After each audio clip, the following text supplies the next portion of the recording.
Or we're just diving into the budget now? Well, did you want? Sure. Okay, Yeah, I do have some proposed changes. Sorry, we have to do a roll call. Oh, that's right, yeah. Roll call, please. Thank you. Board Member Pedersen, Here.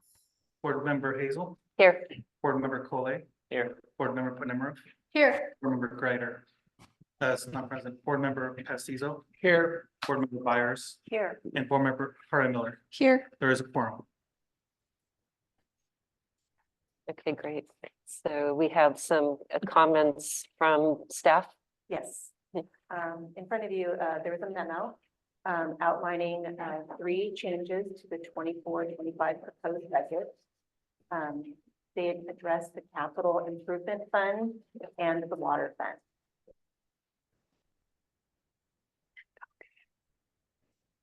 Let's start with the capital improvement fund. I propose a $36,465 decrease in the estimated beginning fund balance for the capital improvement fund. That's on page 67. Case account number 35-100-3300. And the reason for that is that there was interest revenue from 22-23 fiscal year that was redistributed over the projects.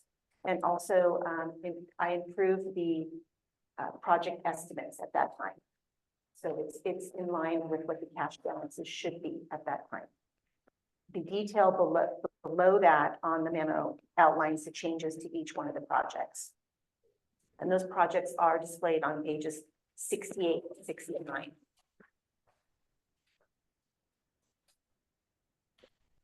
The second change is also in the capital improvement fund, is that in addition to changing the beginning fund balance, I propose doing the inter-fund transfer from project T002 Boss Road to project number P0001 Chuck Roberts Splash Pad. The reason for that is that the monies that are there right now are ARPA funds. And it's my understanding that ARPA money is not to be used or allowed on road projects. So we're moving that with your approval to the Chuck Roberts Splash Pad.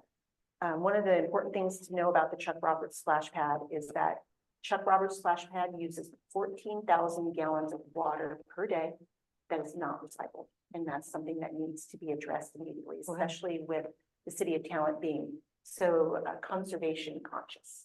Will be important. So I'm not sure if the amount of $340,776 is going to be sufficient for, how would I say, fitting the Chuck Roberts Splash Pad to have the water to be recycled, but it's a good start. Within the water fund, on page 73 and 74, I propose changes to the beginning estimated fund balance and changes to the contract services expense in the amount of $30,000. The reason for that is effective tomorrow, a company called Liquivision is going to be going to our reservoirs, Raft Reservoir, Belmont 1, Belmont 2, and the Wagner Creek Reservoir. They're going to be doing guide services and cleaning the reservoirs. And Liquivision is not located here in Southern Oregon. So having the opportunity for them to come out and do the cleaning of the reservoirs now is fantastic. So we're going to do it now in this current fiscal year rather than have it in the 24-25 fiscal year. So as a result, your beginning fund balance is going to be decreased by $30,000. And then also the contract services amount within the water fund budget will be decreased as well. It's just a matter of timing. And there were no other changes proposed. Any questions?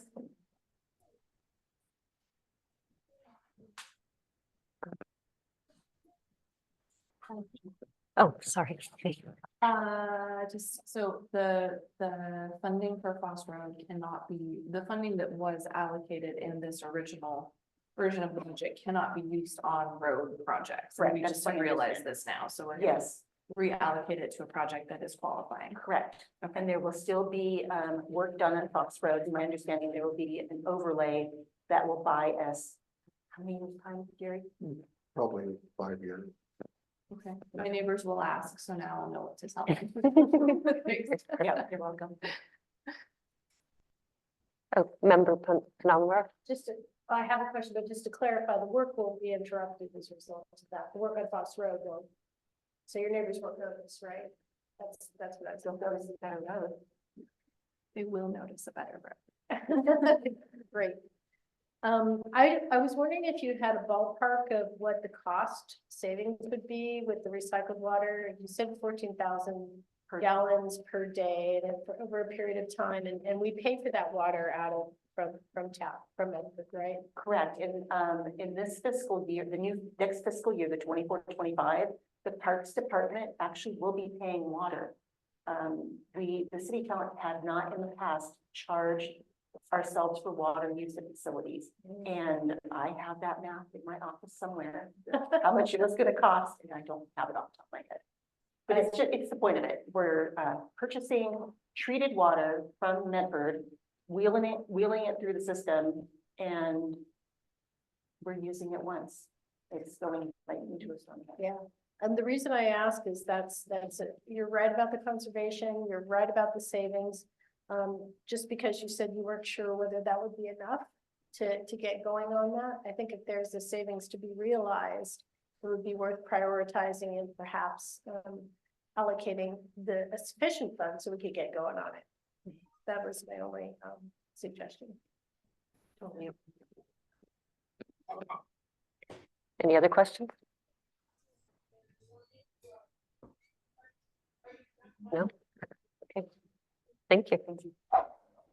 So, moving on to the budget then, you've already given your presentation on the budget, so we're just moving on to going through it. Yeah, whatever the committee prefers, probably don't prefer hearing me talk through the budget. So, we can, there are a number of graphs here that, were prepared by Tessa on the early pages, dealing with utility fees and projected fund balance, historic trends. Maybe if you have any questions on those graphs, we could hear from you on those. And then proceed with the departmental budgets. And those graphs start on page. Page 15. Oh, member Peterson? Thank you. So I have a few questions. I just wanted to get past those first issues that staff mentioned first. Starting with the general fund revenue, it's a combined question about the building permits, community development fees, zoning and subdivision fees. I'm assuming, those all kind of come in a batch as part of the fees that are charged for building. But I noticed it seems like a really precipitous drop. We'd actually budgeted 250,000 for 23-24. I'm going to go top level on just the building permits because I think it's representative. But then our estimated amount for 23-24 is 325,000.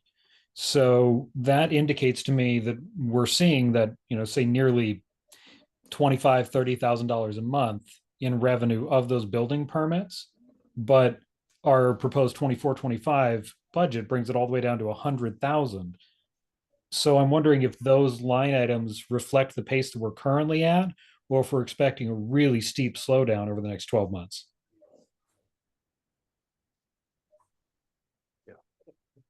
The community development estimates for the revenue came from our former community development director, Kristen Mays. I personally am seeing a decrease in building and the development fees coming into town into our coffers since last year or the year before that. Whenever we budget for revenue, we try to budget conservatively in nature, rather than under budget, rather than over budget. I answered your question. Yes, that does, and I totally understand that. And from with that perspective, it's not something I guess need to feel the need to push on to change, but it does seem much, much lower because even if we were kind of tracking along the same pace of decline as we've seen over the last, year to two, because there has been a significant decline, it still seems like it'd be about double that. But I'm fine with just, it's always better to budget lower and have more. I understand. It was enough of a drop that it raised a question for me. One that I did want to bring up though is the in the capital improvement projects. I feel strongly that it's in the city's best interest to actually allocate more money towards the capital improvement fund for that Wrap Road railroad crossing. So it's been mentioned quite a few times, like during the budget presentation and, just throughout the meetings throughout the year. We're aware there's lower property taxes and that lower revenue is a future funding problem for the city. That Wrap Road railroad crossing is the linchpin to opening up virtually all of Talent's other urban renewal areas for residential. Because, it'd be great for property tax revenue if a developer could build in that large area next to the railroad tracks, but nobody will ever build that until the railroad crossing is addressed, because the developer's not going to take on the easements and the working with the railroad. And I feel it's the city that needs to get the ball rolling on that. And that's, it actually has a myriad of effects, because there's the property tax revenue for the city, but home prices actually are able to stay more flat when there's new inventory coming online. And with a lot of the rebuilding having happened in the areas that were just destroyed by the fire, getting that new land available is critical for Talent's long-term future. I really think we should consider allocating is roughly 10% to minimum for a federal match. Oftentimes they'd even want 20% from the city, but I know in past discussions it's come up that having at least a good chunk of it there indicates that the city is kind of ready to move forward on it. I did see in the budget notes that this isn't set until like 2028 or later. And I really feel if we don't get the ball rolling on that project, Talent is going to end up in a similar housing situation that we had prior to the fire, where housing prices just keep going up because there's no land available. And from whenever that project starts, we're still years out from development happening on that land. But that's the linchpin for all of that area, plus the Belmont development fight that has happened over and over again for a decade. That is contingent upon connecting to that same road that could be built once that railroad crossing is upgraded. So our previous budget had this at 1.58 million. Just to get us a decent ballpark number, I pulled the National Highway Construction Cost Index from the DOT to see what the cost difference has been since that 2019 budget. And it's about a 61% increase. And that probably reflects current high prices, because the last year and a half has been a steep increase. But that would put our current approximate at 2.543 million. So if we were to put 10% in there, we'd be looking at about $255,000. If we don't have that in there, again, we're simply years out from this. So I would like to propose that we move that 10% in from our capital into that capital improvement fund for that project. So, and with that, I would love to hear opinions on it.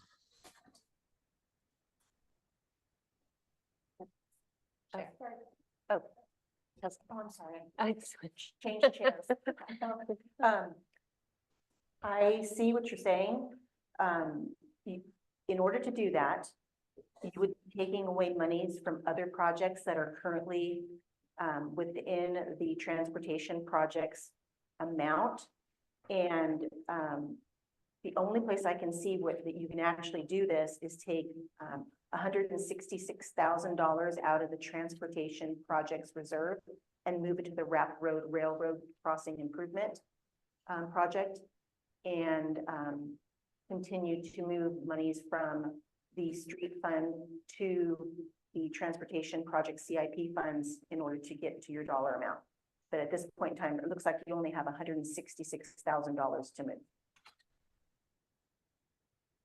166,000, that's in the transportation. Yeah, fund. you would be moving it from Transportation Projects Reserve account of estimated amount of $166,067 on page 68. And you could move it to the project number T0011. Unfortunately, the ask, if you wanted to go to the 210,000 or whatever it may be, you would be taking monies away from other projects that are currently partially funded within the Transportation Projects Capital Plan. What about the 1.9 million that's in the CIP reserve, the larger CIP reserve? Am I missing something with that? What page are you looking at? Bottom of page 67 under contingency and reserve, there's a CIP reserve dedicated to future projects. I see what you're saying. Okay, if you take a look at pages 68 to 69 and on the far right-hand side of the work paper, these projects that are listed here equal what's in the reserve account. The ending fund balance of the sum of all these projects equals 1.6 or 1 point, can't see, 1.8 or 1.6 million. Can't see right now. Okay. How about the system development charge fund? You could do that. Because I mean, this is to my understanding, this is honestly the ideal use for something like the system development charge fund, because we're using it to increase our capacity to build in the city. The balance that you currently have in the Transportation SDC fund is $486,000 estimated ending fund balance. And we would have to make sure that these transfers from the SDC fund to the capital fund for the Rapp Road improvements are eligible. I do not know the answer to that question at this point in time. Chair Hughes? Oh, member. Thanks. It sounds like Member Peterson is kind of looking towards an amendment, an eventual amendment to the money. And I think before we spend too much time, staff trying to figure out how to do that, I'll just say that to me, this kind of suggestion is premature. We are in the process of doing a buildable lands inventory. We're looking at eventually swapping out some of the railroad district UGB. And given the inducements coming from the state and actually the restrictions that are coming down from the state around CFAC, that's climate friendly areas, climate friendly and equitable communities, that is encouraging housing around transit lines. I think we have better opportunities in the city of Teaneck to invest that capital. I wouldn't have any interest in beefing up that particular area at this time, certainly not until we have more information from the LCD and the results of the land use changes that are happening now. So that's just my 2 cents that I don't want to spend a lot of time trying to figure out how to do this unless there is interest from the entire budget committee. Follow up on that. I believe the area that is being discussed here is also known as the railroad district. I think so, yes, Yeah. really. And the city currently has a contract with a consulting firm to examine the feasibility of developing that area. They're collecting data now on the estimated costs of not only the railroad crossing, but also the other infrastructure that would be needed to develop that area for housing, including streets, water, sewer, storm drain, other improvements. So that study is soon to be completed. It will have much firmer numbers, looking at all of the infrastructure costs to serve that area. And then then at that point, I think the council will have a better opportunity to evaluate as to whether it's financially feasible to consider extending infrastructure to that part of the community. Mhm. So I wasn't sure you were aware that there's a significant study underway in the Railroad District to determine the feasibility of development in that area. I wasn't. Thank you for the updates.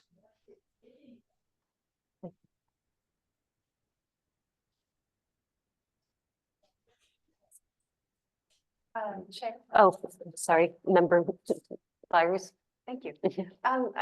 Just a little follow-up on that. Do you think that that study will be ready for presentation after the start of our next fiscal year? Off the top of my head, I don't recall the timing. But I think it's within a couple of months of us coming together. They're gathering data on infrastructure costs now. They're currently engaging the railroad to talk to them about the crossing. They are talking to property owners in the railroad district. They're gathering information from our city engineer about the cost of roadway improvements, water, sewer, storm drain improvements, how to deal with not only the railroad crossing the railroad, but also crossing the irrigation canal.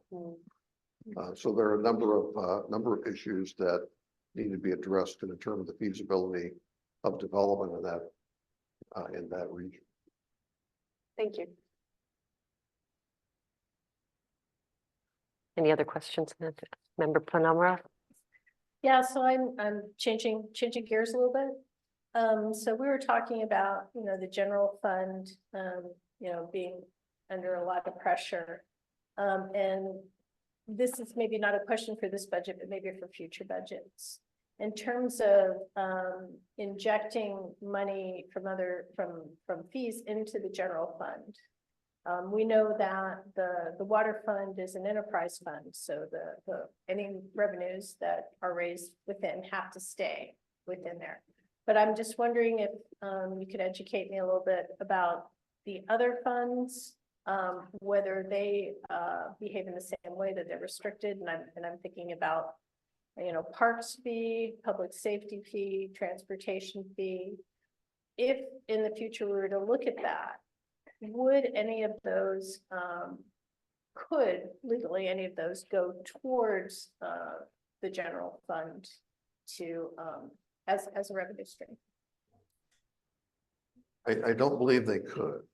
You're charging them on the utility bill. You're telling the people that are paying the fee that this is going into a fund for parks, going into a fund for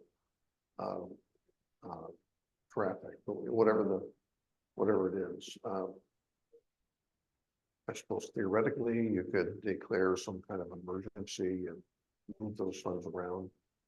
But I'll tell you one other piece, and from my own experience in Oregon, is that all of those activities, parks, streets, public safety, are predominantly funded through the general fund. And the fees that are collected on the utility bill are supplemental. Those fees collected on the utility bills are primary in supporting many of those funds. The general fund is not sufficient to carry those basics services in most of those areas with the exception of With the exception of, law enforcement, you know, Right. you fund, I mean, you're utilizing the entire amount of your property tax and more to fund law enforcement. So, I would say that it would be extremely unusual to convert user-based fees back into the general fund. The opposite direction is the norm. can I follow up? So, and we're looking at somewhat of a shortfall in property tax revenue. Were we able to get any projections from the county assessor as to what to expect in future years? I don't know. That we did. No. So, so we're kind of stuck. That's what it sounds like for, as far as we can't really grow or expect to grow the revenues of the general fund. So in this year and in the foreseeable future, we're talking about reductions in expenditures out of the general fund. Is Yes, the way to go. And it's not like we can pull money from other places. It's just, we just have to. yeah, I think first you need to look at the current services that you're providing and how you're funding those. And then take a look at revenue. What limited revenue sources you have. Thank you.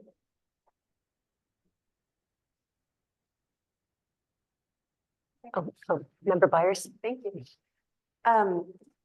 Gary, you shared about a couple efficiencies in positions that you've been considering, like combining the community development and public works directorships. Tessa, does this budget reflect the considerations of those efficiencies, or are the personnel costs reflecting as if all positions are kept individual and fully funded?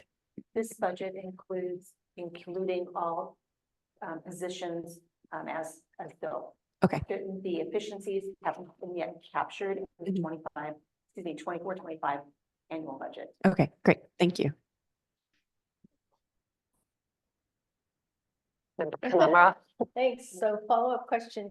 Do you have an idea what percentage of the general fund that might represent? Or numbers that might represent those efficiencies, or is still being worked out? Work in progress. Yeah, this budget works for this fiscal year. Essentially what we're telling you is that you can go ahead and adopt this budget and it will be okay for this fiscal year. It's the coming fiscal years. You're moving the can down the road. So this is the budget that gives you a 12-month breather in order to make the changes that you need to make to have a stronger budget in the 25-26 year. A follow-up to that. So are those consolidations, are they going to be brought to council in some way? And the reason I ask is I'm thinking about kind of the division of authority between the city manager and the council, and that the city manager organizes the staff. But the council and this committee also have the ability to fund or not fund, right? So I'm wondering, if this committee were to say, oh, we want to fund this department, but not that department, that would be legally within its purview, as I understand it. But if these come back later to council, we wouldn't have exactly, the same say. And I'm not, trying to suggest that we wouldn't be of the same mind, but when these decisions get made, what level of participation will council be able to have on those decisions? I think if the changes that the management makes are within the budgeted amounts. Those will be decisions made by the management. The organizational chart that you have in the budget document may not be the organizational chart 6 months from now. But we had to have something to build a budget around while we're still exploring alternatives. Yeah, so just to follow up, so then say, and I'm just making things up, hypothetically, management removed Department A. And then council were to say, oh, we want Department A, we want you to eliminate Department B or something like that. It wouldn't be until the next budget cycle that council would be able to make that funding change. Well, if we're talking about eliminating an entire department, I would certainly I- bring that to Yeah, it's just theoretical. the council. So the answer was yes, it would wait until the budget. If we're looking at making major changes, like eliminating an entire department, I would certainly bring that to the council before Oh, of I course. took action. Okay. I don't think it's going to be anything quite that drastic.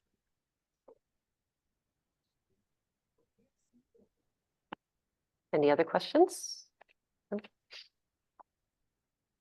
So I know last year we went through pretty methodically category by category, and that was really helpful. I mean, just us going through line by line, and if anybody had questions about items, and it seemed to move along pretty quickly that way. So, We're happy to go to each of those line item pages if that's where you want to go. mhm. Yeah, I think I'd like to do that. And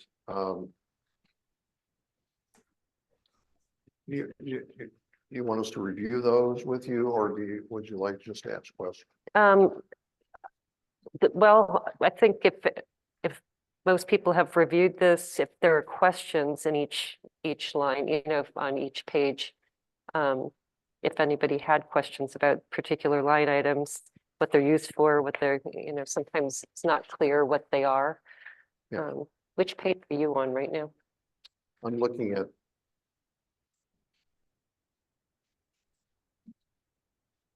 at page 28. Okay. 8.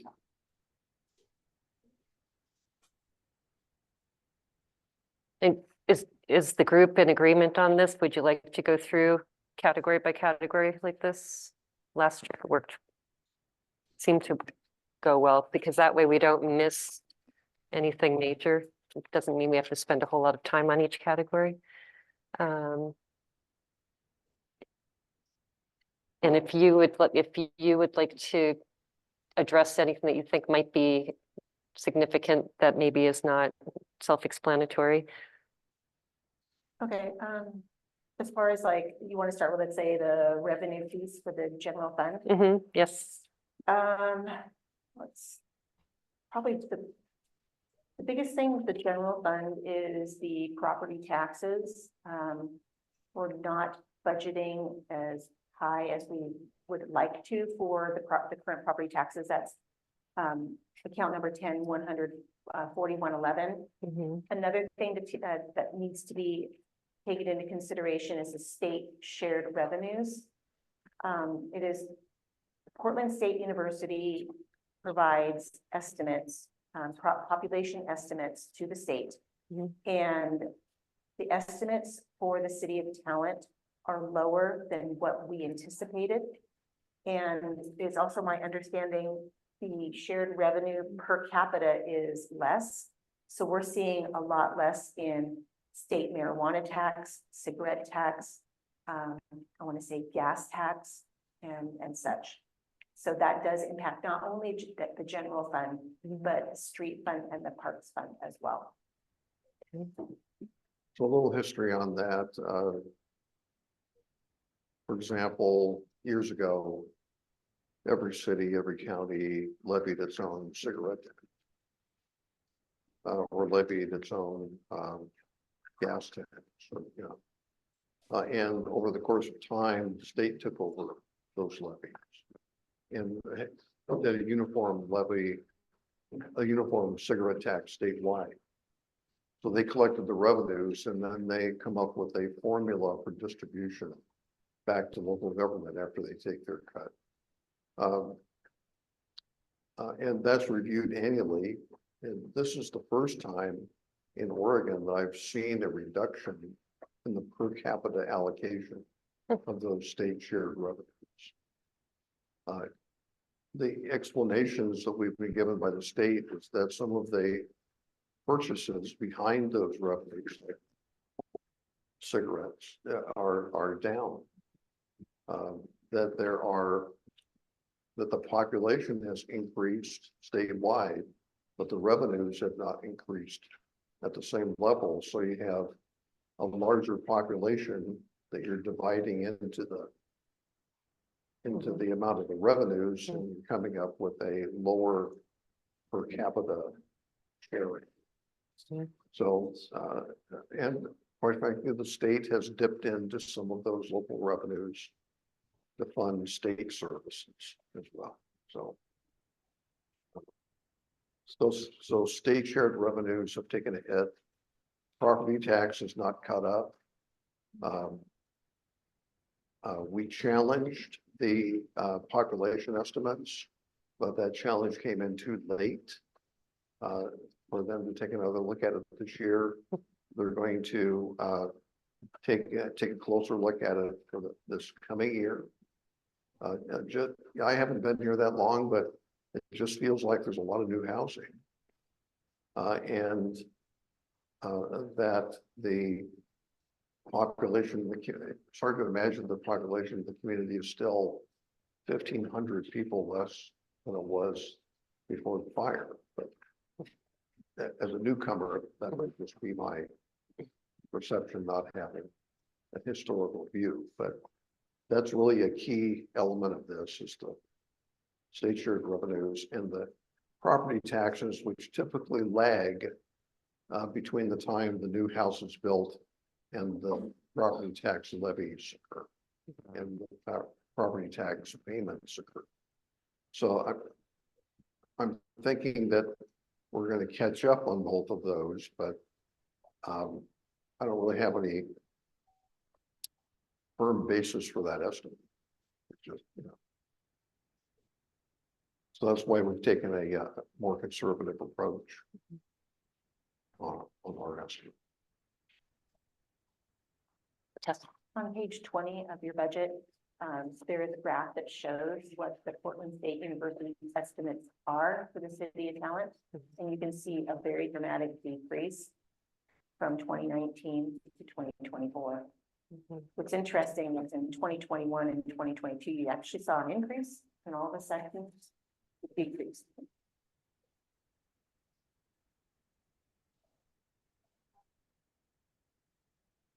And I do not know how they calculated.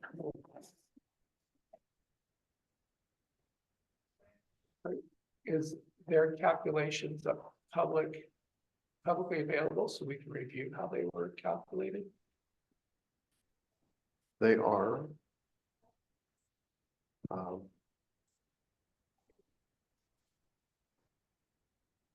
based largely on building permit data and a projection that they make on what the average housing size is. Yeah, I've It's done a not- lot it's of these not- analysis It's not something myself. that they go out and do a survey. Yeah, well, I've done a lot of this kind of analysis myself. That's why I'm curious to learn how they did it. Because if we built back a lot denser than we were before the fire, it does seem that we should have a higher population unless there's a bunch of empty units. But I also get your point that it takes a while for the assessor's process to catch up and actually have money coming in buildings. But if someone can send me where I can find that information, I'm just curious to see how they're doing it. All right, we'll do that. I made the note. It won't probably do anything for our conversation here, but It just seems like, in my experience, the intuitive understanding on the ground usually winds up being reflected in the numbers.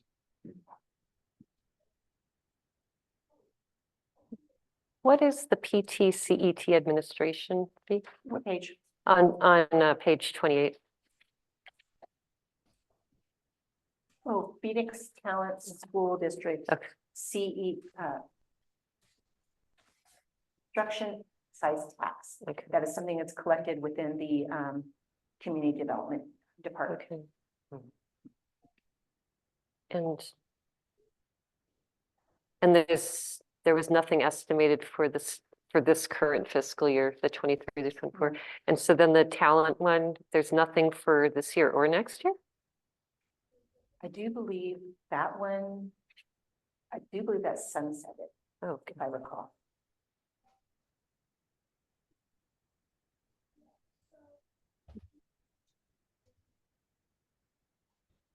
Madam Chair, oh, sorry, member Clay. what is the explanation for the reduction in rental income from Charter Communications on page 28? It was 15,000 and then it's projected to be 3,000. I do not know the answer to that question. I will research that if you wish me to look for that.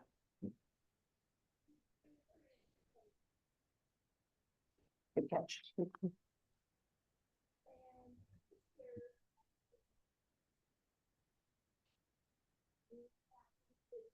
Oh, member Panamara.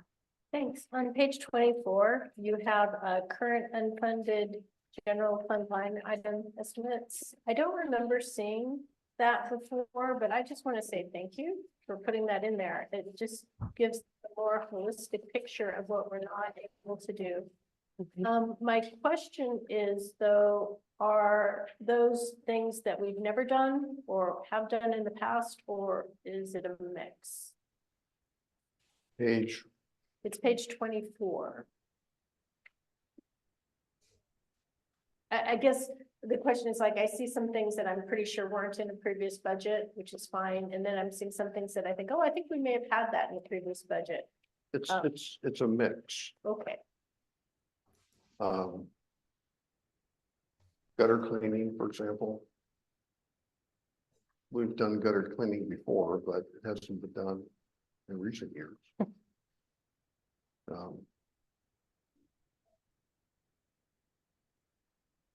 and just to follow up, these are things that the staff would like to have, but had to deprioritize because of the restriction on revenues. There's a, administrative assistant for the city manager. Fairly typical in cities of this size. This budget can't support hiring someone like that. So, the grant writer, that's, be nice.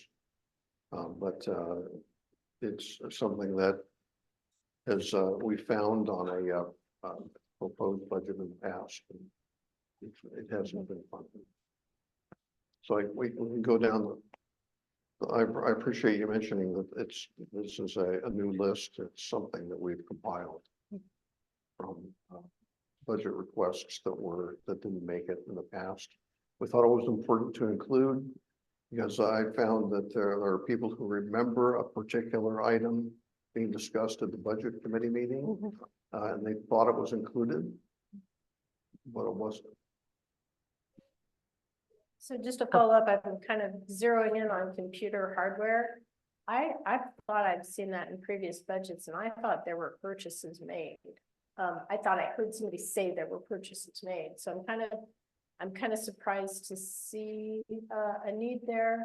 And I just also want to say, I always plug this, that if, it makes such a difference, I think, to have our employees, and I'm a software developer, so I have that bias, but to have their employees to feel really comfortable with their software and hardware, that they're working as efficiently as they can be. I think it's worth that money, and not people struggling with really bad software or hardware. So if we start, so we have budgeted some Oh, over the about 10,000 a year. That was about $10,000. We did replace, I want to say, a server this last year. We just did a inventory of all of the laptops and the desktops that are within the city. A lot of our infrastructure regarding that is past its useful life. So we are going to be discussing doing a replacement program over time, rather than buying them all at once, and you have to do it again 3 or 4 years later to replace the ones that are the most aged and then go forward every year. A couple of things that come to mind is we have 4 servers. One of them is virtually inoperable. There's another one that is having troubles. Our IT provider has advised us that they can make some modifications to one of the other 2 computers to increase capacity. And we could perhaps shut that one down. So we have some savings there in maintenance, not replace those. The IT folks were here yesterday. Yes. And they were looking at what we requested was taking a look at utilizing laptops, which we seem to have a plentiful number, and replacing desktops with the laptop. So we're going to be starting to do those kinds of things to reduce the number of units that are around the city. Thanks. First thing I looked at, the question was, we have 36 desktops and 23 employees. Why is that? Well, there are some reasons for that, but some places have multiple desktops, but we can scale down our inventory of equipment, not only in computers, but in some other areas. Is it the same story for the software? I'm kind of wondering, it's become a huge issue in IT these days for keeping up on security. And if you get old enough software, it becomes hard to do that. Are we in that kind of situation? I have not explored. We do have multi-factor authentication. We just implemented this current fiscal year. We are probably, I think we're going to be doing a software, what do you call, inventory on what's all the different machines. We need to understand what people are running on the machines, and making sure that they're up to date and whatnot. Yeah. Right. And we just reduced the number of Esri licenses from 10 to 6 or something like that. On the duct cleaning, I'm kind of surprised that that couldn't be covered by some state funding or grants related to the fire. I mean, because it said they haven't been cleaned since before the fire, and I would imagine that ducts could have, filtering air. I don't know the background why it wasn't completed, but it is my understanding that the ducts have not been cleaned since the fire. And there's no funding that we could, Haven't looked at it. no, okay. Okay, Currently have not looked. I don't know if any in previous administrations have looked. okay. Okay, moving on to page 29.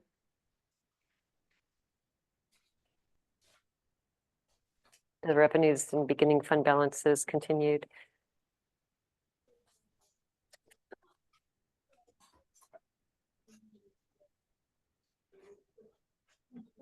Page 30. 30. 30 or 29? Did we already do page 29? It's page 29. Bottom right-hand corner, $509,909 for personal services. All the personal services, like I said earlier, that's been included in the budget. It's based upon fully staffed FTEs, including the, I would say, any increases that were obtained by each of our unions. We have a police union and a general union. Those increases are included in the personal services expense budget and any step increases. Okay.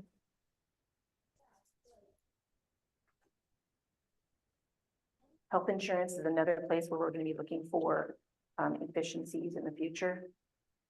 There's not much else we can look for efficiencies within the personal service expense budget.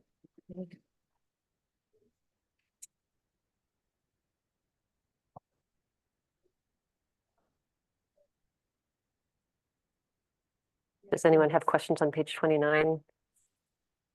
Expenses or revenue?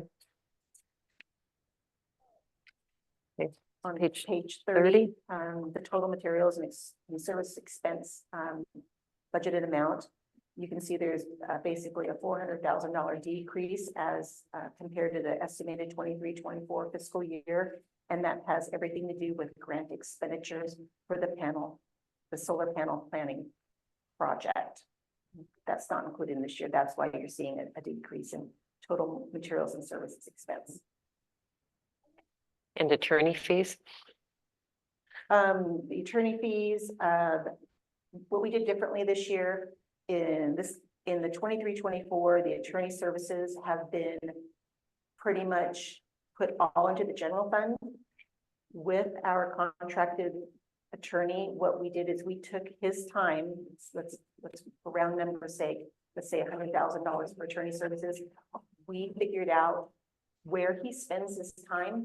If 20% of his time might be related to water, maybe 20% to parks, and maybe 16% to general fund. We distributed his time. So that's why you see the Okay. difference now. Thanks.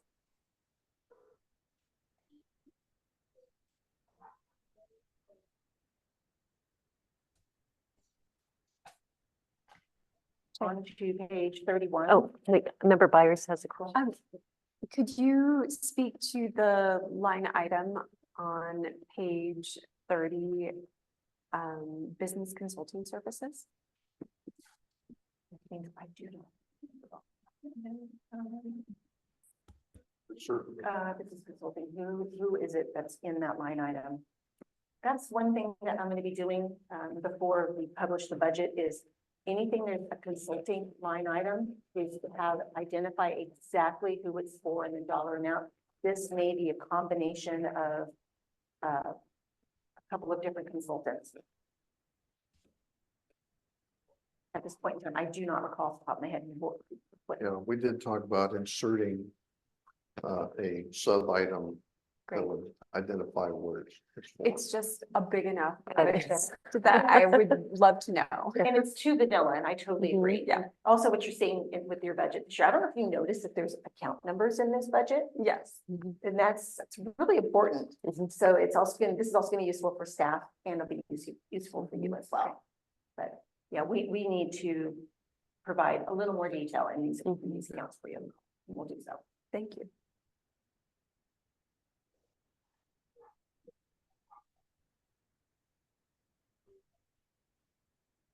And why does the property and casualty insurance skip a year?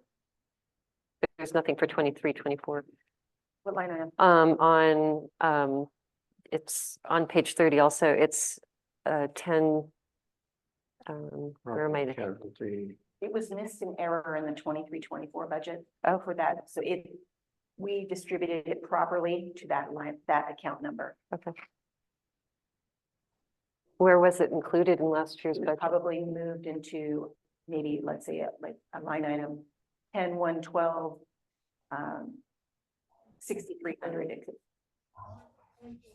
That is another one expenditure where it resides in different funds.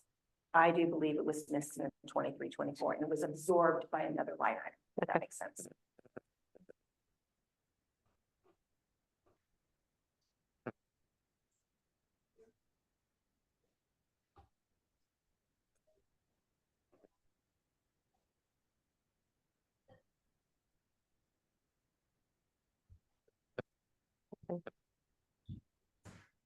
To move on to 31? Okay.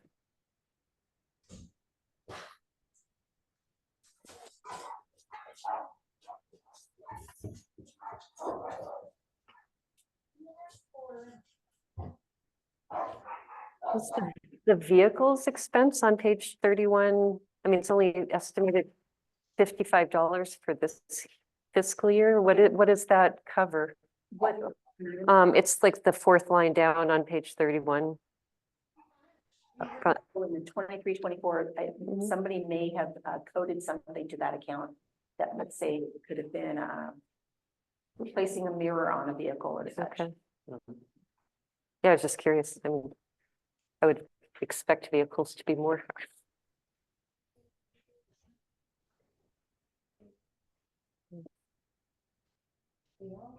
Right, which, yeah, and reclassify if needed.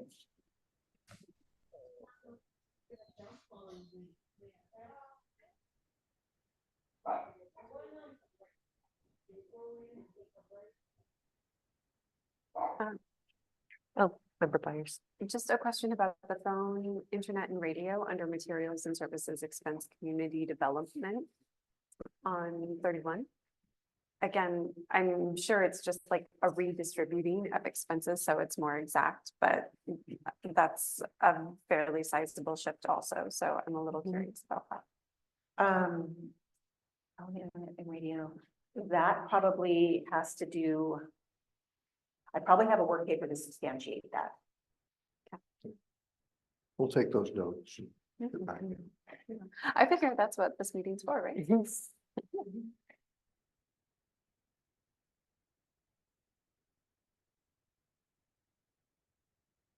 Here. Oh, member Collet. Just comparing it to the revenue side, you know, there was a pretty large sizable decrease in expected number of permits and lower revenue expected there. But just comparing that to the building inspection services on page 31, I see that it decreases for this coming fiscal year, but it doesn't seem to be as large of a decrease. Is that just because inspections are, you know, still being done on permits that have already been pulled, or how is that calculated? I don't know the answer to that question. Like I said earlier, that these expenditures for estimates for material and supplies expense for community development provided by Mr. Mays. Okay. And hopefully by next year, I'll have a better understanding and I can answer these questions for you. Chair. Oh, member buyers. Thank you. Just for your notes, because that's what we're doing right now. On page 33, under materials and services expense for the police department, I'd love to have a little more information about the line item contracted personnel services and also the IT support services, since those are both pretty big jumps. Yeah, yes, please. Page 33, it's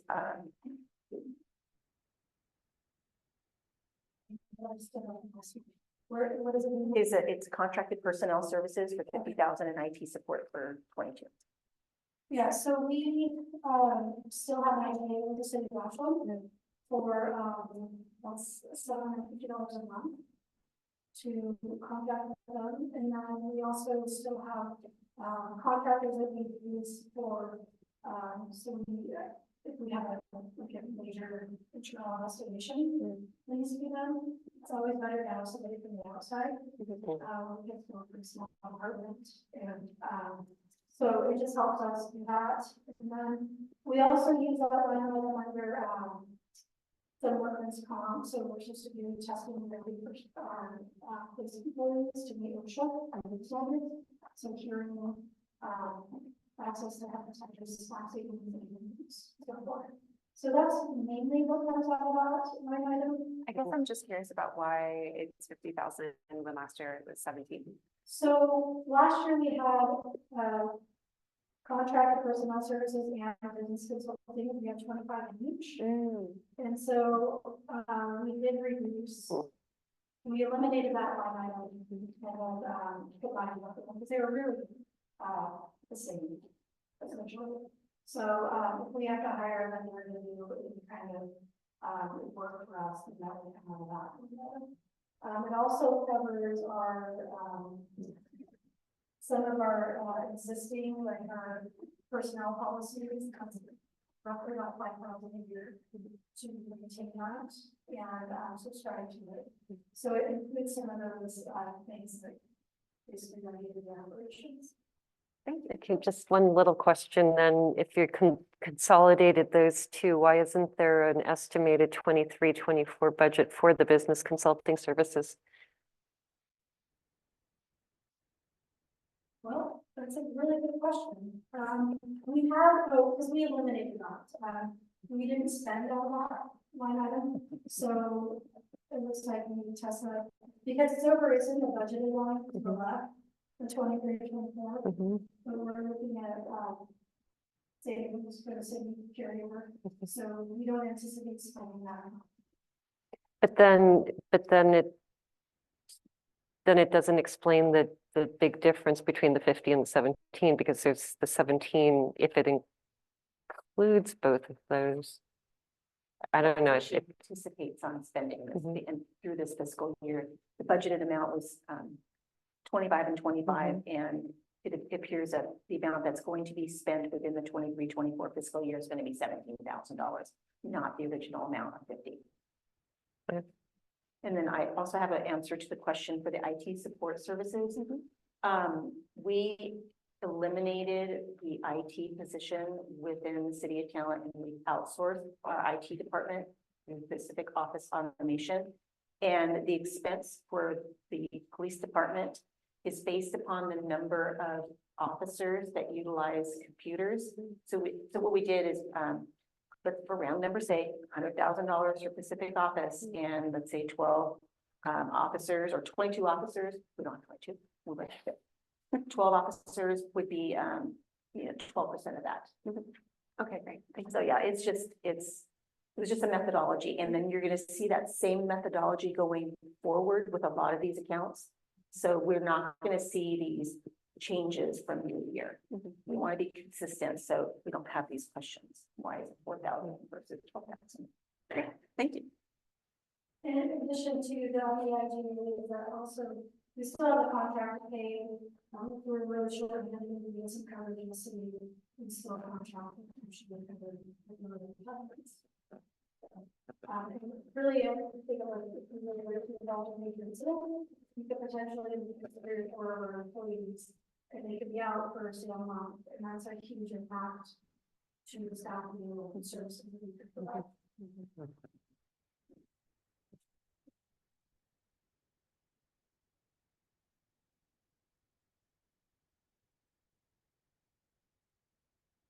Right.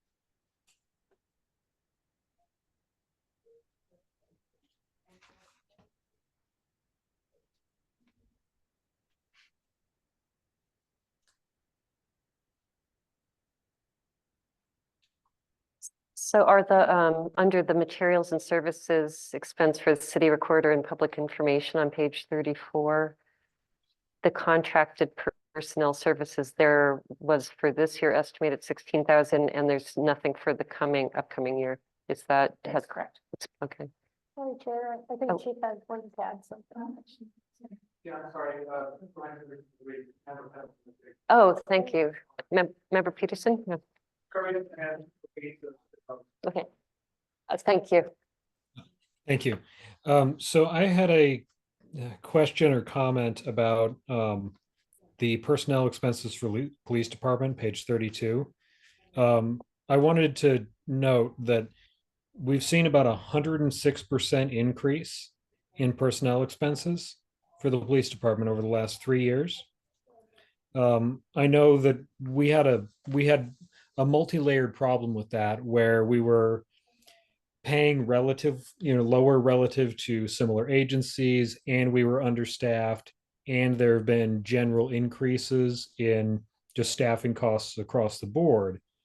I guess my question, probably for the chief, is if staffing levels are sufficient so that we would no longer see an increase in that. And if the pay relative to similar agencies is also now up to par, so at least going forward, we might only see increases that are similar to other staff levels, if that makes sense. Yeah, so if you look on, it looks like, we went up in 23, 24, as well as 22. 22 was the first year in about 3 or 4 years that we became fully staffed.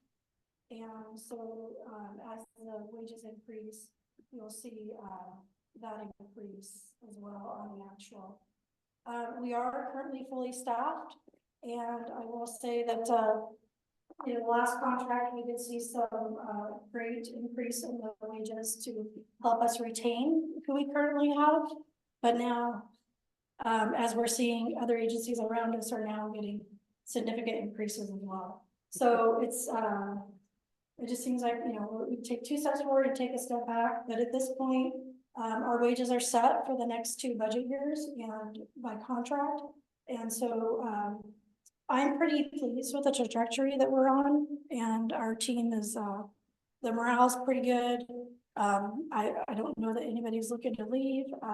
Fully staffed for, since 2022. And so, it's actually enabled us to do, a lot more community outreach and, problem solving within the community. Did that answer your question? Yes, that did. I was just running a few more numbers.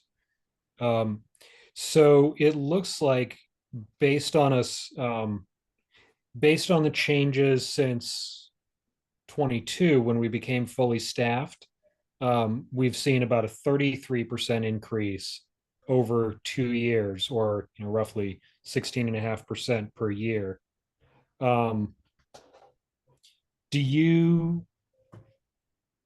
Do you think that, I don't know, I guess, is that a number that the budget committee could consider going forward? I know we're talking a lot about the overall funding of the city and, meeting the needs of the general fund. As we look forward, do you think those are good numbers to go off of?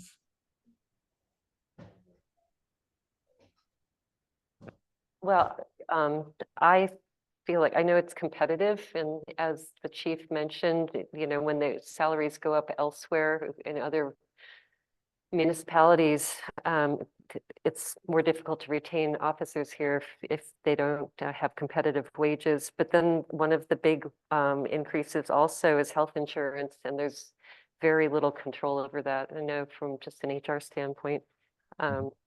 So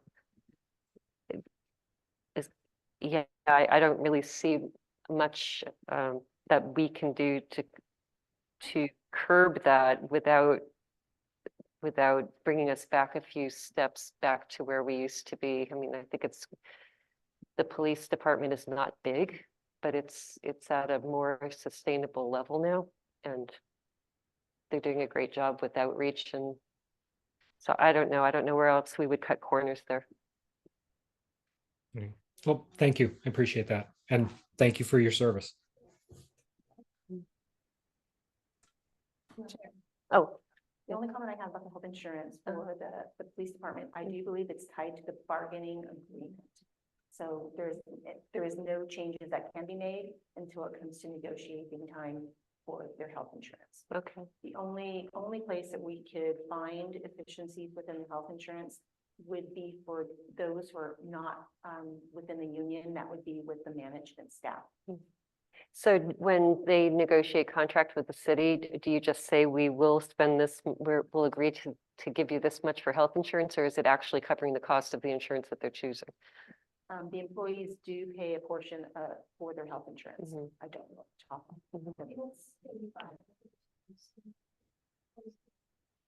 Okay, So that they raise our contributions. okay. And is it the city, is it the same insurance that the city has? Like that, is it, Everybody has the same, insurance, Okay. same carrier at this time. okay. So that would still be something that the city would have control over then if we were, yeah, Only for the non-bargaining agreement people. okay.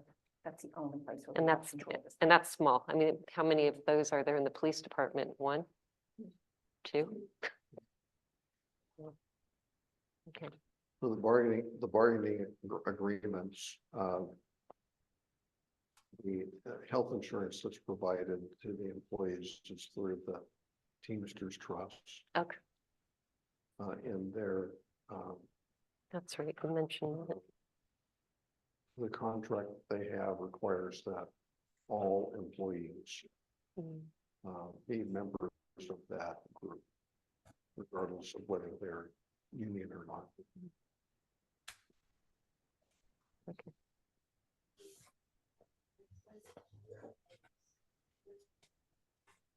Member Panama? Yeah, I just have to ask, is that typical of cities that the benefits for non-union members are, controlled by the unions? Yeah. It is, okay. I guess the rationale is that, bargaining with, the more employees you have, the better deal you get from the health insurance company. So that would make sense. I think, right? Yeah, well, that's in theory, but it would be, I don't know how many management employees we have, 7 maybe. Be tough to find a group policy for 7. So most, if not all, cities, some larger cities have more than one bargaining unit, and they may have different.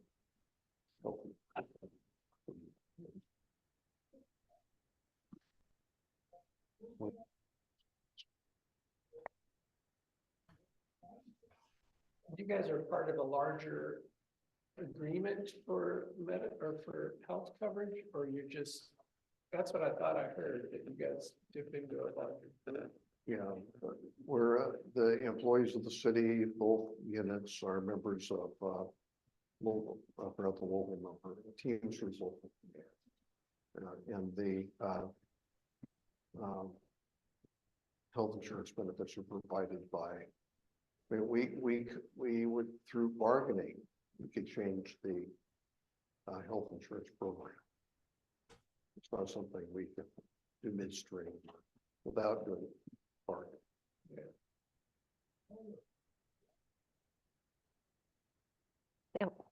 Member Colley? Yeah, I had a few questions on the police expenditures probably for the chief. There's a few that are just going up about 50%-ish, 40%, travel and training, uniforms, which are on page 33, and then furniture and fixtures on page 34. The Russian uniforms went down because we were allocated 14,000 this year, and we'll spend about 5. And so that we needed to announce for all staff to equip a new hire. It's about $2,500 to $3,000. The uniforms, about a year, down all the stuff is walking around there. And then there's also upkeep of those, and then replacing the ones and moving them on. Each travel activities we have, for example, a conference with, 5-night stay can range from $700 to $1,000. So if we send somebody to training, that also goes out of the $15,000 budget. So does because people staff, if they ask for an increase in that, we have gone over this year with the employee staff and trying to develop officers. We have some new officers, and require, training on everything, so there's always we're just having to for career development. Some of them have areas of interest, so then we send them to those training as well. We try as much as we can to get scholarships, to make the travel as cheap. For example, when I go training, I don't request meal reimbursement. Sometimes I'll ask, because the budget a lot of them is pretty low. And that frees up. Thank you. Thanks. What is ECSO? That's our dispatch center. So those rates can only go up 3% a year. So that's the projected rate for this coming year. So they handle our 24-hour dispatch and dispatch all the emergency. Okay, thanks. And that also includes, so we have computers that we have our products that includes the 10 things. Oh, okay. Not the computer.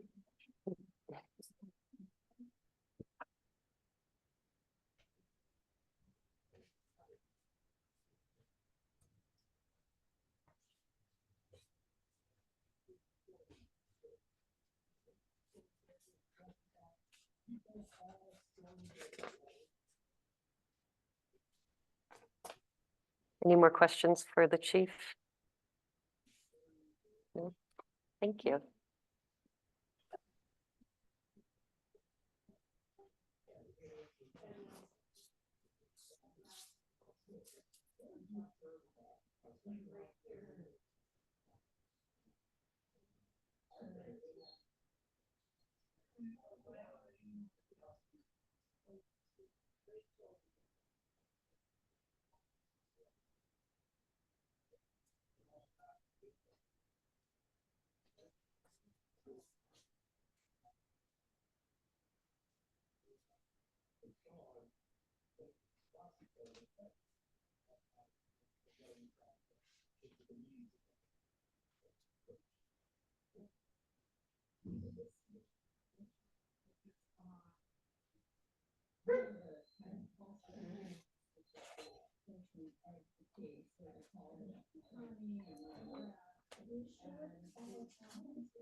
We're looking to participate in stand-up test for employees and putting this all together.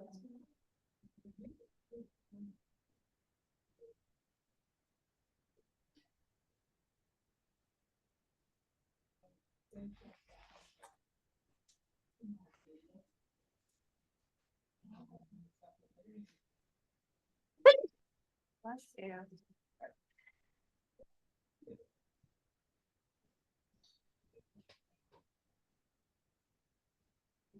Are we at page 35 yet?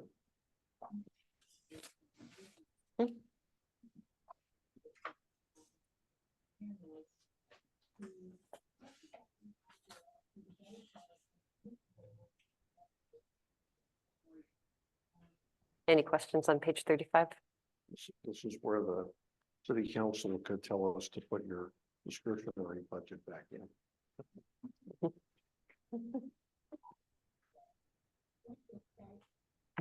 So I will ask, since we did allocate some money, would this discretionary fund balance be a little bit lower, like closer to 17.4 or something? The urban forestry cost is what I'm thinking of. Great. And I can't remember what that was, 500? Like 300 to 500 or something. 500, okay. I personally would be appreciative if we did roll over some of that. I don't know that we need to roll over that much, but as things come up throughout the year, I think it is nice for us to have a little bit of a cushion. So that would be something I would advocate for. At least 5,000, but maybe more. Right now, it's projected at 0. So Yeah. yes. Yeah. But I mean, we haven't gotten there, the committees, the committees have their own section, so this would be in addition to that. Why, I'm just wondering why you need to have it in both places. Why in addition to the committee? I mean, I don't write the budget, Uh-huh. so the council discretionary is just a different line. Uh-huh. But I mean, if you're looking at like, if you mentioned the urban forestry, so if that specifically, or are you just talking about having a discretionary fund in the city council budget? Yes, that you could just use. having. Mhm. I think that we, in that specific case, the urban forestry committee had already used 100% of the funds that they were granted, so we took some funds out of council discretionary because they were. Got it. Thank you.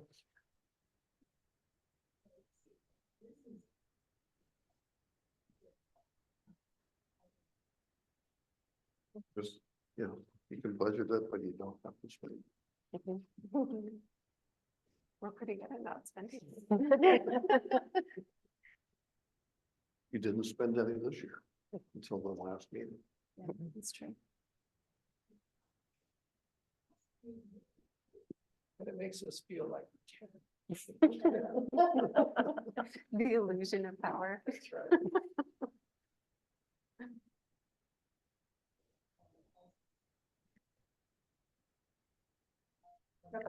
Question, I guess if you wanted to make an amendment, that would be, after the main motion, Now's the time.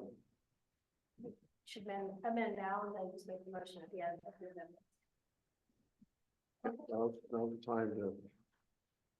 You can either make a motion or do it by consensus or whatever you like, it's still a draft. So I like, to, what was the number you said? Well, it was a low number because Gary was looking at me. So the number I'll double. Well, the number it says here is 17,900. I mean, I'm looking at what it was in 2022, 23, it was 10,800. I don't know where we got 17 last year.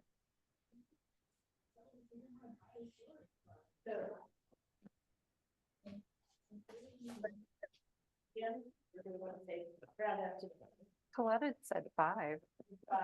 Okay, well. But I I'll said say it so 20 'cause we haven't quietly. spent- I mean, I would say at least 10 would be nice because it's significantly less than what it was last year, but it's something, Which we didn't spend. which we didn't spend Yet. yet. Still have time. That's great. Yeah. Couple of months. Okay, I'll say 15. I'm talking down. I'm up with it. So I would just put it out there for consensus, council discretionary 15,000. Well, where does this come? Yeah, where's it coming from? It would roll Federal. over. It come up from the ending fund balance. Yeah. Which is So it's coming from extra money that's not earmarked for anything else. correct, yeah. Oh, well, then we're about 50,000. That leaves a lot less for what happens in future years. I'll go with 50.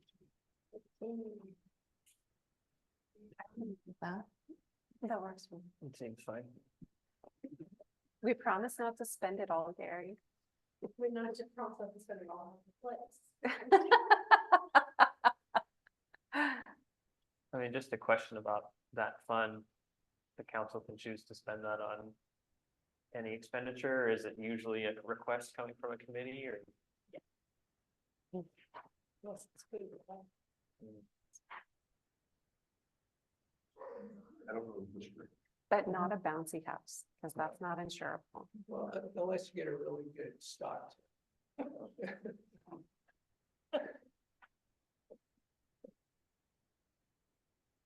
What I'm hearing is we'll be adding $15,000 to line item 121-6505 council discretion.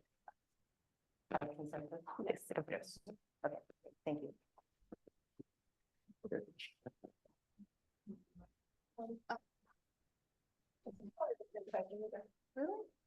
Yeah. Let's see. Member Cory Miller. My question is about the regular salaries line item. And I was just wondering, Gary, if you could explain the fact that this year it was 15,000 rather than the projected 10. That might be me, and I may have made a mistake. I'm Oh. looking at that as well, and I'm thinking that does not look correct. Okay, Because just it's because that- it's been so consistent. I may have done something where yeah. It hasn't changed. Yeah, it should be $10,800. They're not ending it. Unless we suddenly have like a secret added counselor that none of us have. The 7th counselor. Yes. I will correct that, and that will be adjusted as part of your carry forward going into the 24-25. I'm not gonna change the carryover, it's just knowing that the actual is going to be a lot, maybe a lot less. I had a question, Chair. Just to clarify this, I think you explained it earlier, but the attorney services where it says 27,000 now, that's where you were talking about splitting it up between departments. All right. That's correct.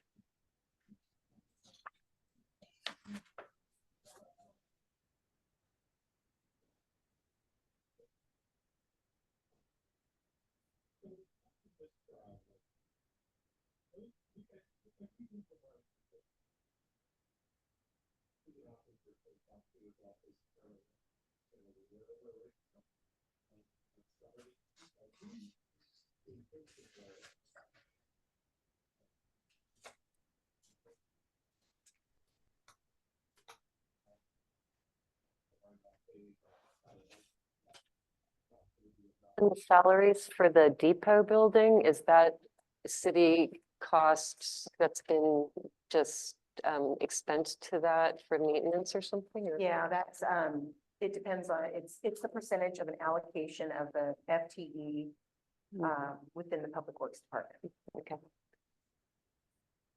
It could be going from changing light bulbs or mowing the lawn or whatever it may be.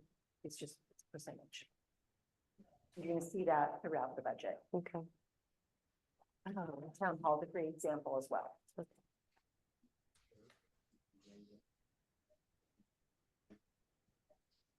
Just a comment, I think we should have some discussion during the course of the year as to whether we continue to have each of these little budgets for each building. Continue to have what? Is whether we continue to have these little budgets for each building.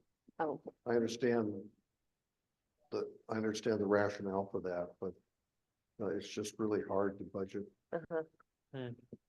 for, I think it's harder to budget for small numbers than it is for larger. Just because I have no frame of reference, this is always how it's looked. How do like other cities do that? Is it just not by? It would all be in a facility? facility, A full facilities budget? yeah, city hall, Okay. museum, city building facilities. And then from a finance point of view, we can make it even more granular that you wouldn't even see that we would assign project numbers to each one of those, like town hall will have its own project number, community center will have its own project number, so we can actually see what the costs are in comparison to what the rents that we receive. Is there any reason to not do that for this budget? Time. Yeah, you could track it in a shadow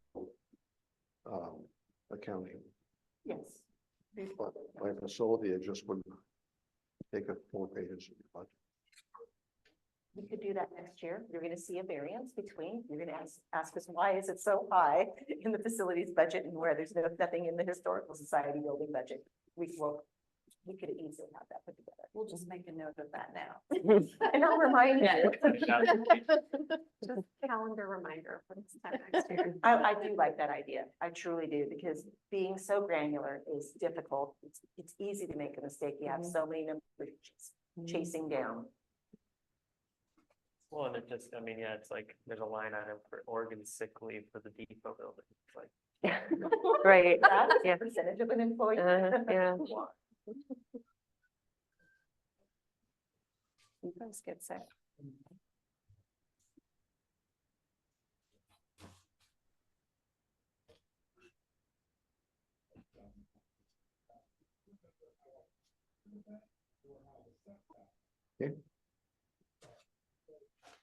Where do we want to go from here?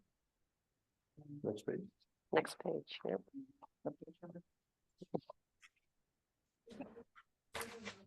Page 40.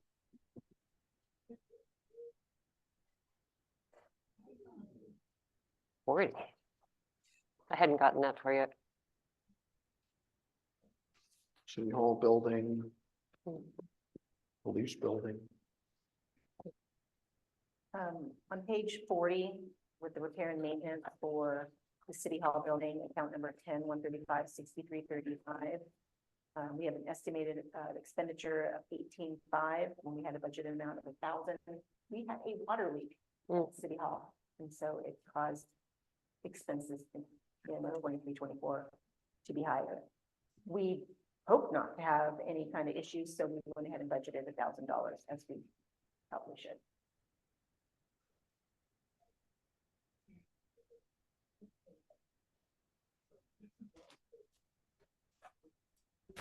Tessa, why don't you talk about transfers out Okay. and such? Okay, transfers out, let's go back, okay, line, it's page 41. Line item 10-800-9,005. We have transfers out $55,260 from the general fund, and it's going to the capital improvement fund. That is for payments for leases on 3 vehicles that we intend to get in the next fiscal year. The city of Talent can't outright make any purchases for police cars, so we're looking at lease options in order to finance that. So what you're seeing is the transfers out to capital for those leases. And of course, the city town, we're budgeting a $250,000 contingency as we normally do, and that's a line item 10-900-9500. Traditionally, we don't spend the contingency, it's there as a buffer.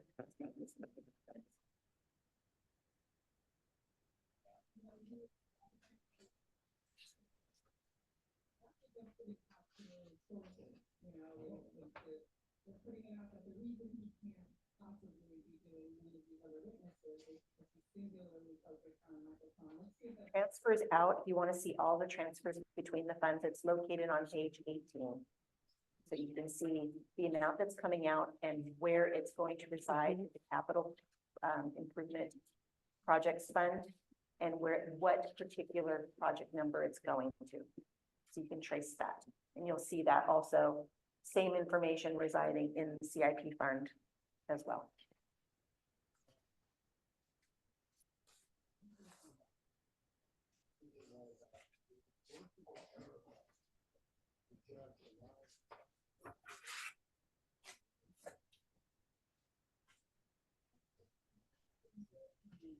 Any more questions about the general fund?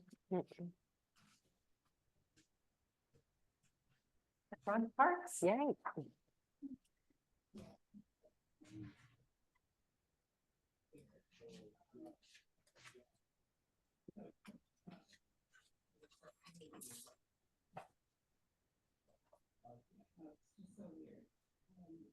I was surprised to hear that water is not recycled. I thought when we put it in, that when we looked at the plans for it or the options for the splash pad years ago, that was one of the features that we thought was important.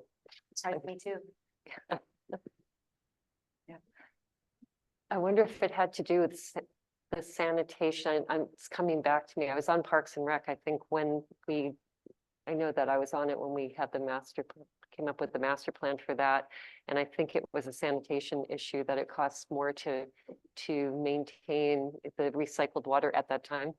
I just have a vague memory of that. I might be wrong, but I think that's why we didn't.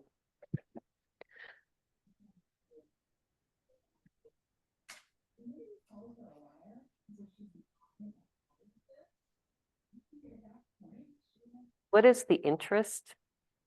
That's it, that's each one of our funds, we basically look at it as individual checking accounts.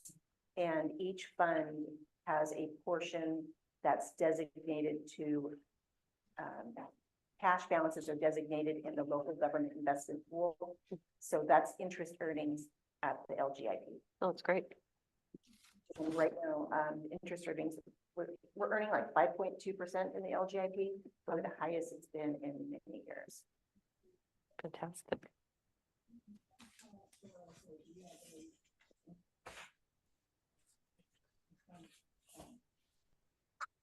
So we're not going to have any miscellaneous for 24, 25? You know, that's something, that's a catch-all account, and I'm not a big fan of catch-all accounts. So what we're doing is we're trying, like, let's say, for instance, we received, let's say, a revenue, let's put it this way. I don't anticipate any miscellaneous revenues in this fiscal year. If there was something that we know of, there would be an amount for it. Okay.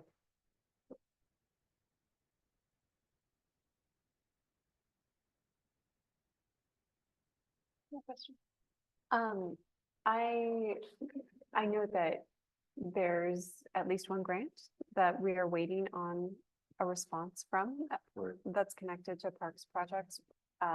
Clearly, we can't count it unless we're awarded it. Would we have to adopt any sort of amended budget to account for that awarding of the grant?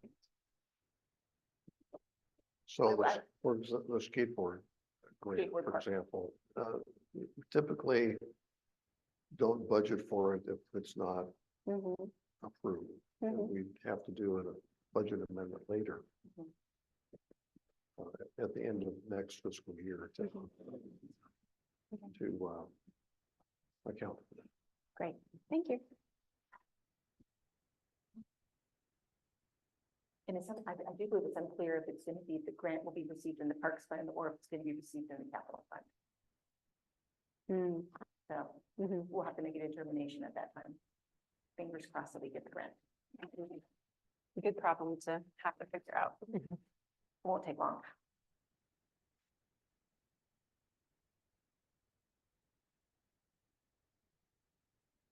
Streets, Member Coley?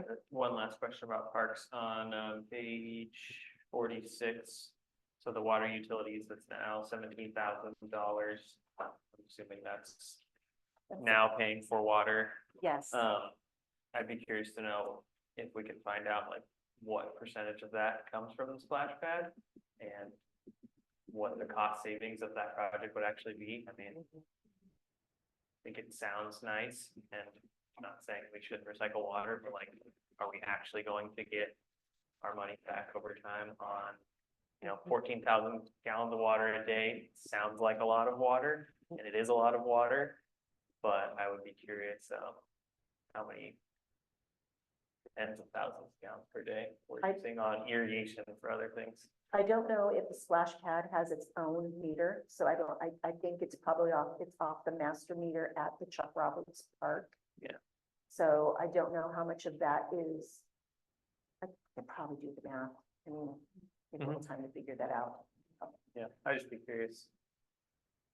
Also, what's also important to think about, we chose charge water, the wholesale rate that Medford Water charges us for parks, no upcharge within the, if we were to choose a rate, let's say, for instance, a commercial rate for parks, it would be higher than $17,000 a year. You might be looking at possibly along the lines of maybe $35,000 to $40,000. Gotcha. There's one last question on that. We don't have any talent irrigation rights, correct? We are We do. we do? We do, I don't think we're using it, Gotcha. and it's a small Water. amount. water rights, you mean? Yeah, the irrigation rates. Our water rights are pooled with other water rights. With the water rights of others in the region under the intergovernmental agreement. Are you referring to the drinking water rights, like out of Lost Creek, or the talent irrigation water rights? That's Lost Creek. Yeah, the TID, I asked the question, I called TID and asked them if there's some way we could move the water rights from one area to another. And I was thinking, I don't think there's any water rights for the parks. Mhm. I was thinking there might be a water right that's associated with maybe a reservoir area. And I was trying to be creative and thinking, hey, let's move the water rate from this area to the parks and not have to charge ourselves water for parks with that water rate. Just, I don't think we can do that.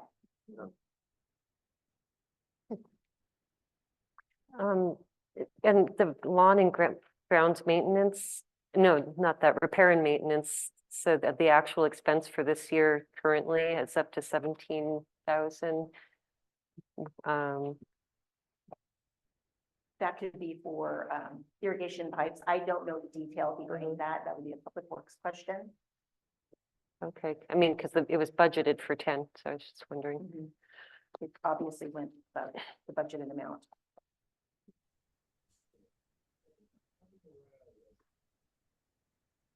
That is as of, I wanted to say as of March 31st, it could change. Okay. It was actually actuals as of March 31st and then extrapolated to June 30th. If there was a significant change between March 31st and now, it could be higher, it could be lower. Got it, thanks.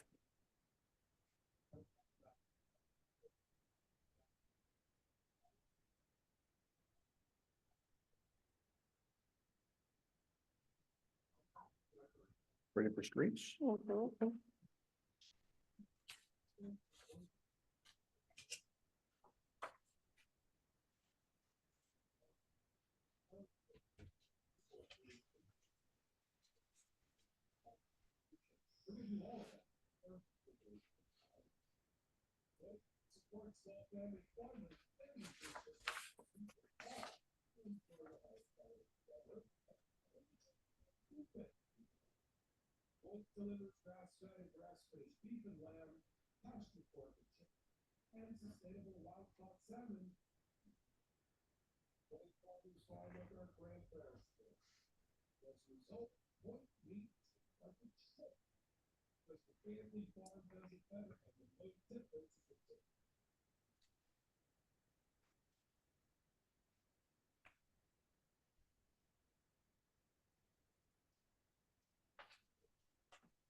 Shared revenues is impacting our street fund.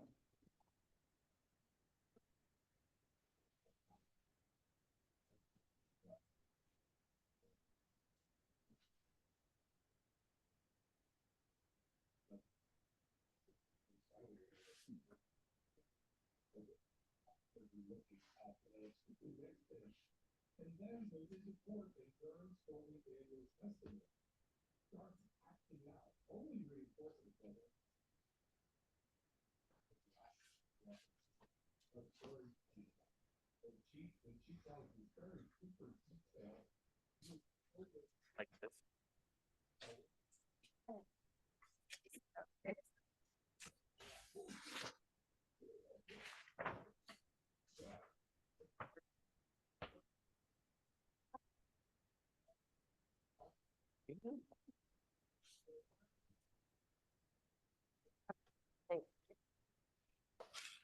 Member By had a question.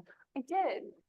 Since we're moving on to the street fund and I see as I heard you say, you don't like miscellaneous categories. I'm sorry, I didn't hear you. I'm looking at the street fund and I heard you say that you don't like miscellaneous categories, which I totally understand. And so I'm wondering if I'm seeing miscellaneous amounts for the past 3 years.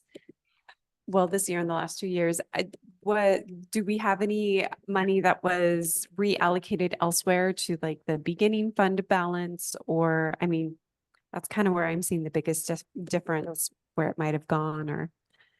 These could be revenues that didn't fit in any of the categories above. Mhm.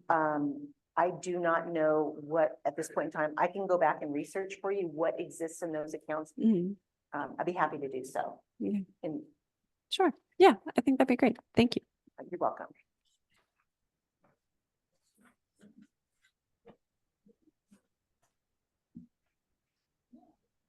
It's unusual to see an actual in 21-22, and then 22-23 have 116,000 and then drop back down to 32,000. Yeah, but You know, I see what you're saying. yeah, very unique.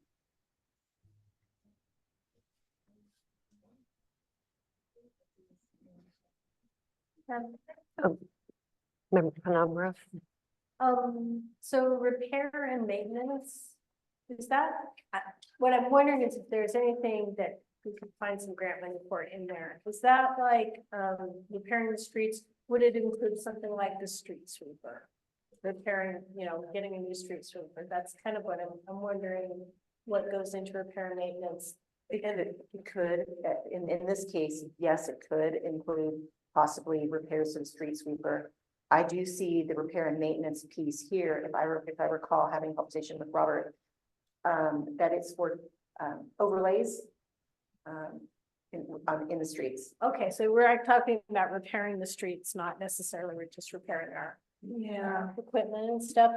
I guess it'd be good to understand that better. And I think the only reason would be just thinking about where potential grants could help. I just happen to know that, at MPO, we talked about a new street sweeper being eligible for grants. And so anyway, that kind of thing. So I guess I like what you're talking about, consolidating the budget and the details and stuff like that. The only thing that'd be nice to know is if there's certain items in there that we want to kind of think about in terms of potential grants. I know that there are grants available for electric street sweepers. Yes. And that's the same grant program that I'm currently working on to get an electric lawnmower for Public Works. Yeah, and I think there's also CMAQ money, so this would be something that would come through the Rogue Valley Metropolitan Planning Organization. That's why we would love to have a grant writer. It basically would be like somebody like myself Yeah. who takes my time away from trying to clean things up that I see that needs to be done within the finance department to try to write grants for different departments. Some of these things are, and what I'm learning, and I'm a total beginner on all of this, but some of these things are just a matter of like applying for it. Not like you'd apply for writing a grant, but just basically asking, hearing us.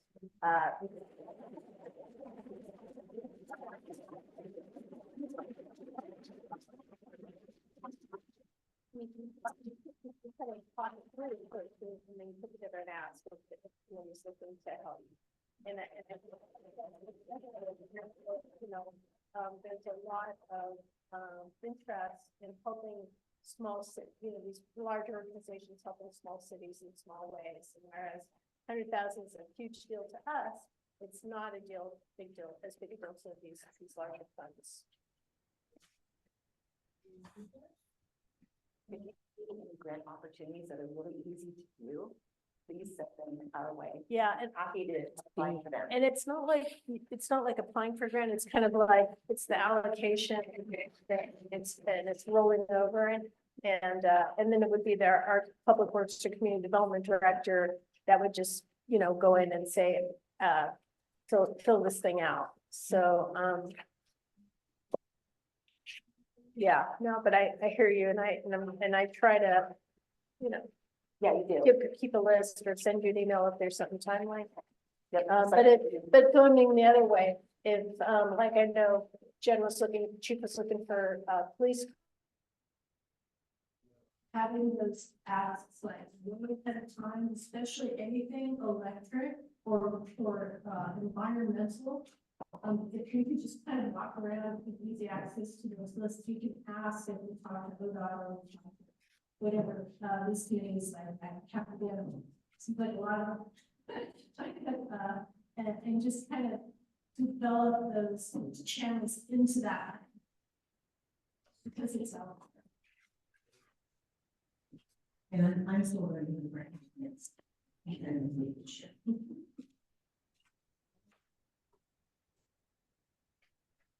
There's a transfer in the street fund on page 52. Line item 23,809,005. That's a transfer to the capital improvement fund for $15,000. That is for a public works truck lease.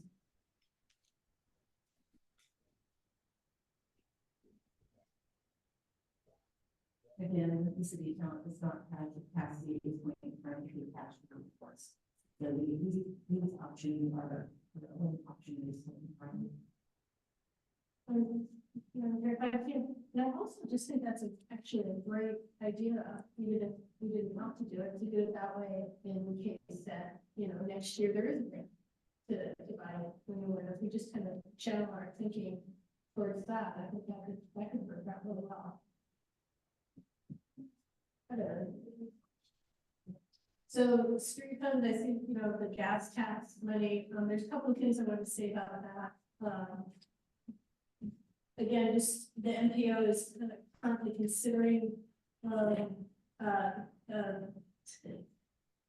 type of funds that federal funds that we got before is being replaced with gas tax money, which is less than it was, but it's more flexible. And there's a consideration that maybe it'll be there for CAD and distribution, everybody rather than selection of projects. If that happens, we'll need there would be like a regular stream of gas tax money available to the city. I can't tell you how much at this point. I also was doing some research on our gas tax, and I just wanted to for that I can see if it's correct or not. So like there's this money, we have this uniform, the state has this gas tax and it's distributed. Municipalities can also do their own gas tax, 1 cent, 2 cents, 3 cents. So I think there's a couple dozen cities in the state of Oregon who have an additional tax on gas. So I thought that was interesting.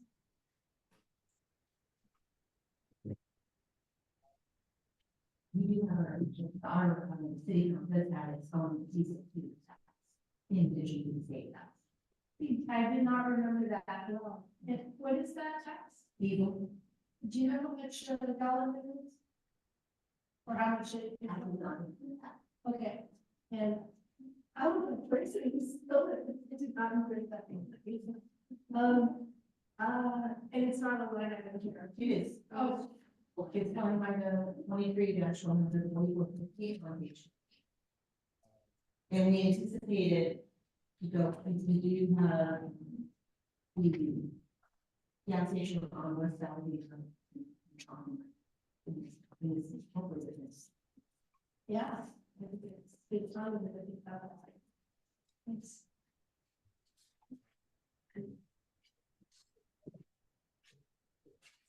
Another thing to point out on page 52 that the street fund, we all $250,000 contingency fee. Vote not to use it. And if we don't use it, we'll go for it.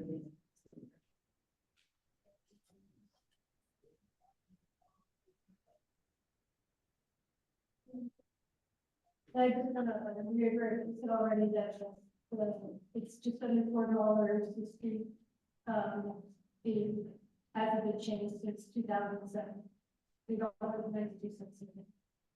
And that is only used for this fund, but could be used for like street repairs and I mean even like improving walkability, sidewalks, making things more ADA, that those are all things the street fund. Has to be public right away or not with the street fund. Yeah. Not private, but I'm thinking, well, I'm just thinking like, We do it city account. but like, I'm thinking like, that's treated as. And another thing to point out is these fees that haven't been raised.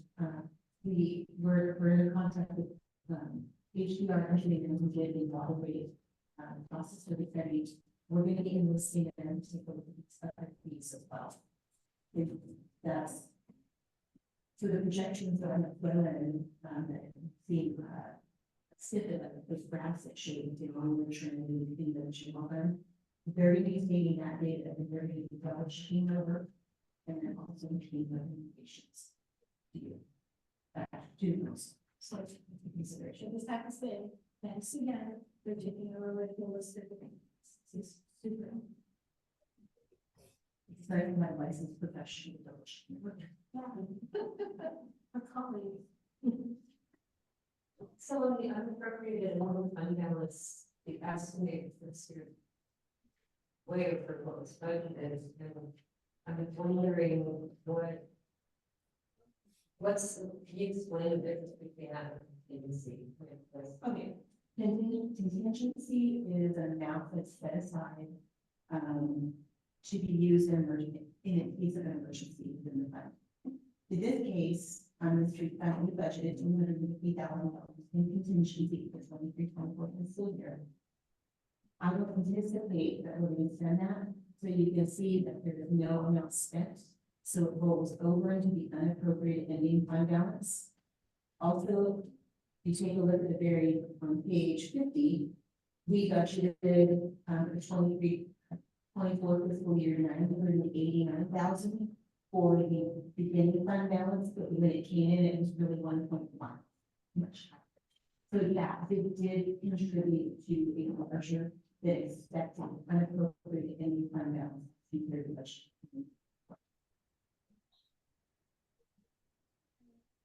And also, you know, this, the unappropriated ending fund balance estimated rolled up into what we anticipate as your beginning fund balance for 25 into 2025. Whatever budget that, whatever we estimate we have in the issue, that's what the beginning balance would be in each one of us.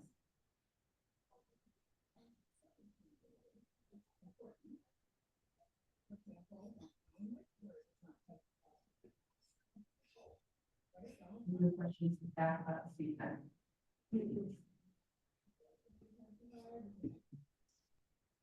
I don't know if anyone wants to take a short break. It's been so inflated here, 2 hours, so. Just leave it for when you know. For 5 minutes.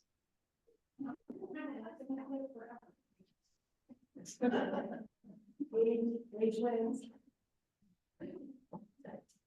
No, it's good that it's so long.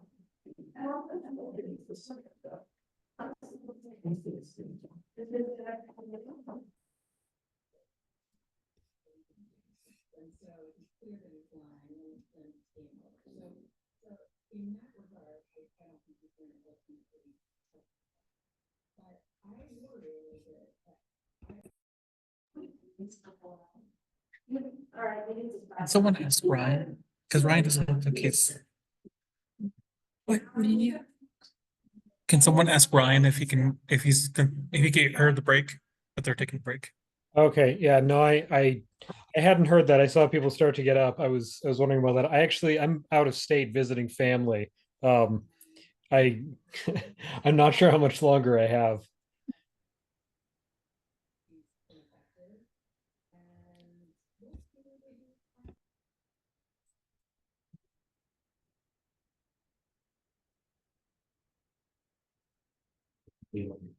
Hazel, can you turn on your mic and just speak to him?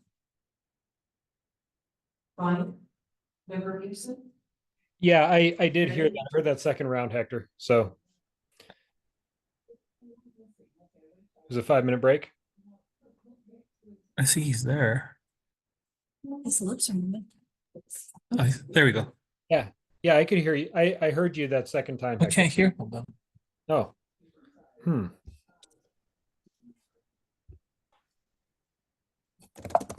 You should be able to hear him.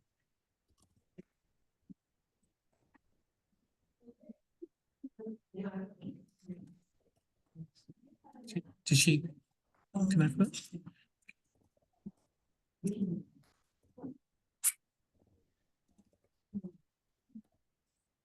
Just grab someone's mic.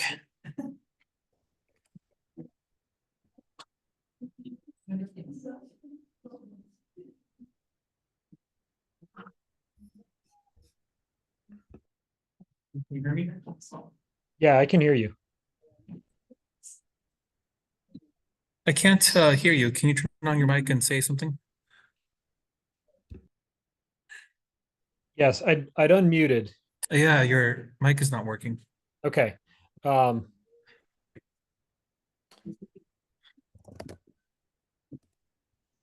started it?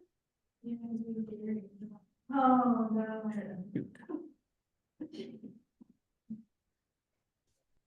Pizza. Oh, that's interesting. Hold on a second. Commissioner Hazel. Board Member Hazel. Brian, but you can hear me, right? Okay, but we cannot hear you. Okay. Okay. I'm gonna work on this as a technical issue, and then we're taking a break right now. Okay. Okay, bye.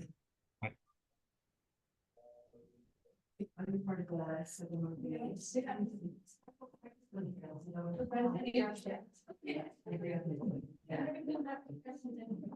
Yeah.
Just checking in to see if you can hear me.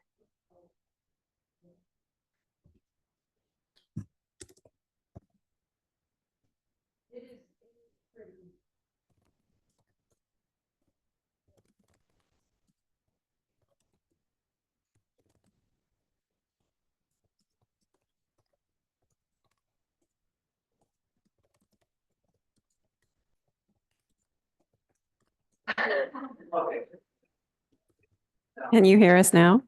Can you hear us now, Ryan? Yes, I can. Can you hear me? Thank you, Hector. Okay, So I am actually, looking at some people about some of this conversation. This is been a long way, I Mhm. think to not rush. Mhm. Second. yeah, I was actually going to ask that before our break, but I didn't. So, yeah, it makes sense because it's a lot. We have another meeting scheduled here for the 6th, I think it is next week, I want to say, is that it? Yeah. Okay. No, all right, for the city, but it's June 5th. The next one. Yeah, yeah, right. Mhm.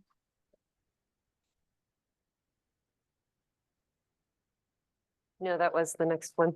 It said if needed, and it was June 5th. We have tour. I am still okay with tabling this until June 5th. We have this. May 15th. May- No, that's not a budget. Mhm. Talent Budget Committee was May 8th and June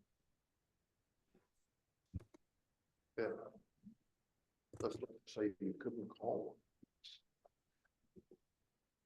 You could schedule one on a different day. Member Byers. I'm okay with tabling this until our June 5th meeting. We have the CIP to review and we have lots of responses to questions that we've asked today. Mhm. And that still gives us time to review the CIP and Mhm. vote on it before we must. So I'm okay with that. I agree.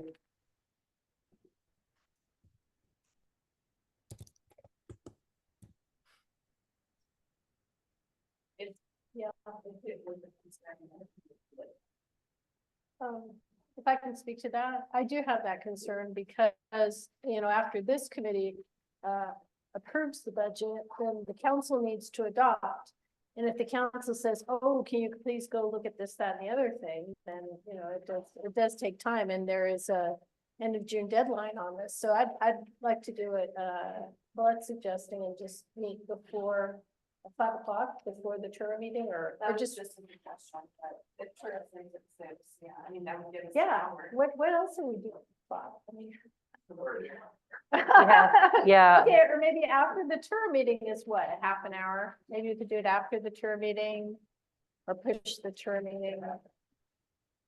No, a half hour is not going to be enough to cover everything else. No, I'm talking about the tour meeting. Oh, I don't think, I don't Could be think a we have any business for the term meeting. Council tour, have a budget. Just a financial statement. But it was like a 5-minute. 5 minutes. Does the tour board have to adopt the budget? Yes. Okay, so we have to do that. And So then- that's like a 10-minute meeting. Yeah, so what time are we saying? 6, it sounds like 6 is better for working people. So we could do a Six. city budget meeting at So 6. technically we would start at 6:10. Let's see, the 15. Was there enough time to renotice it? May 15th at 6. Okay. So kind of short. For this, it was in 8:84. Oh, We're short. So we could do, well, we've got this study session with the committees and commissions at 6:30 on the 29th. We could do a budget meeting on that day. 5:30 or something. What time do you?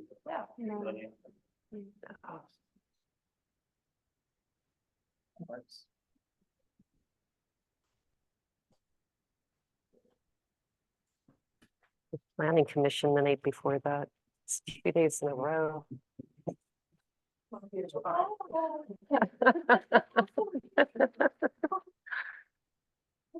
I can do the 29th. Oh, five is hard for me. 5:30. Mhm. 5:30. 5:30. Because we have the chair summit at 6:30. Half an hour.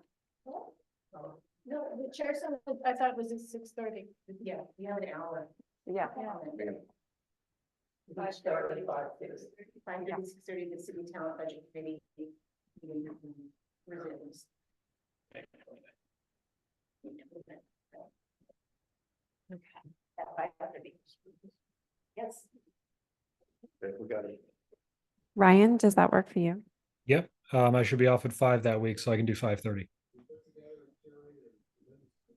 And we'll get answers out to your questions before.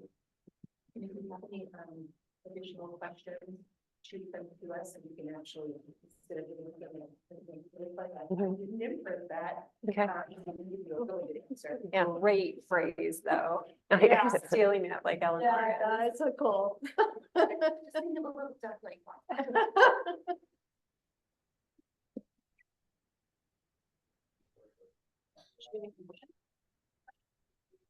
Yes. Yeah. Yeah, to adjourn to May 29th. Move to adjourn this meeting until May 29th at 5:30. Second. All in favor? Aye. Aye. Anyone against? Okay.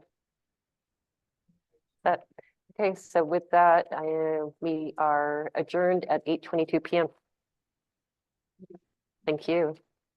All right. Have a good night, everyone. Thanks for tuning in. Bye, Ryan.